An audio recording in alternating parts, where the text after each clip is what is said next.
Something that is artificial can never lead you spiritual. Amen? Or am I tripping? How can you lead your life artificially when you're made of something that was spiritually, right? When you're spiritually made. But people, weird, be Googling things. Let me see. Johnny's right. They never go and read the Bible themselves, though. And they get mad at me for saying this. Guys, I'm not trying to be mean. I'm honestly being real here. You cannot be spiritual if you rely on everything that's artificial. There's artificial intelligence and then there's God intelligence. We should strive for godly intelligence, not artificial intelligence, AI. GI, not AI. Amen?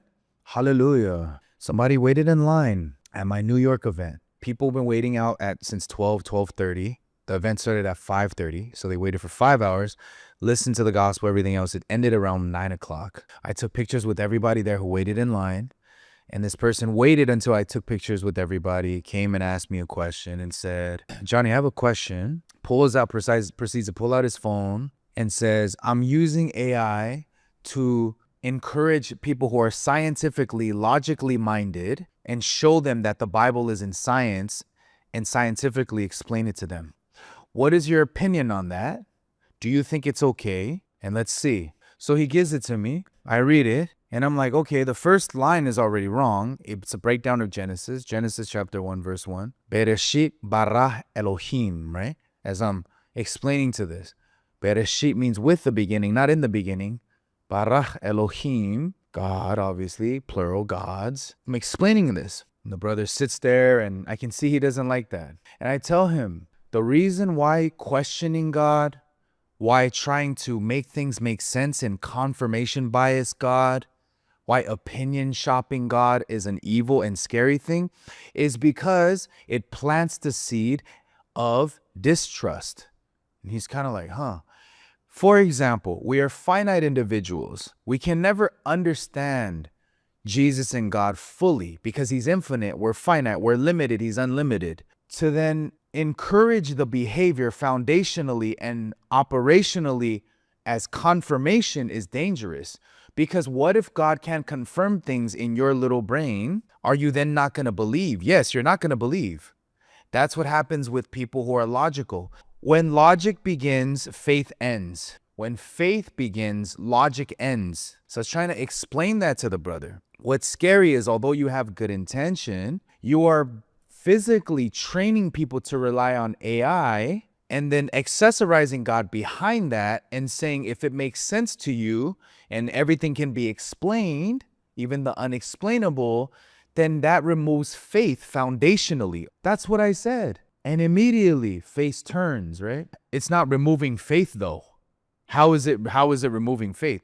So immediately what did I say? Brother, you came to me and asked me for my opinion. I'm giving you scripture. I'm showing you what it is. Oh yeah, I understand. All right, thank you for your time. The heart behind it all, just because you have God intention, does not mean it's good intention. Many people are checkboxing God.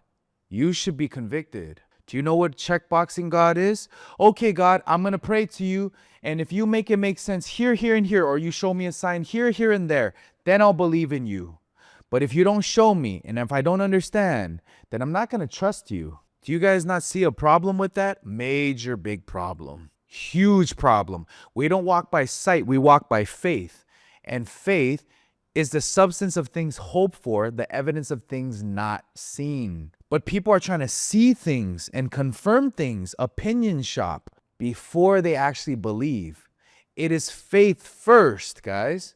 Not let me make it make sense and then I'll believe. That's not faith, that's confirmation. Are you guys hearing what I'm saying here? And people get mad when we say this. I don't want you guys to ever cultivate the mindset that if it doesn't make sense to me, I'm going to reject it. Because you're flawed, but you don't think you are. That's what's evil. How can you judge righteously if there's no righteousness in you and you're born flawed? How can you perfectly judge if you're not perfect yourself? But people are so crooked in that they trust what they see first. But if you trust what you see, you're not operating from faith, you're operating from confirmation. You're operating from situation. Situationally, it makes sense. I'll believe this.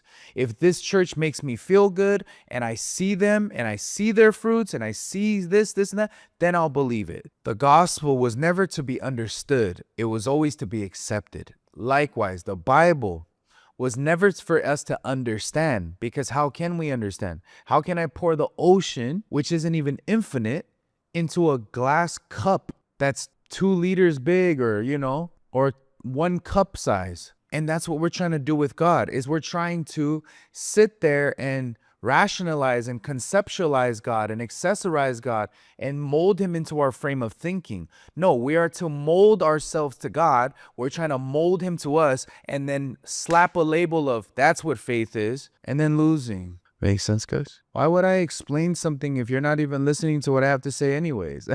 So I hope you guys recognize something here. If you focus on the word of God, if you understand that you will never understand, you're in the right position. There's one thing you have to understand, and that is you will never understand. But your job was never to understand.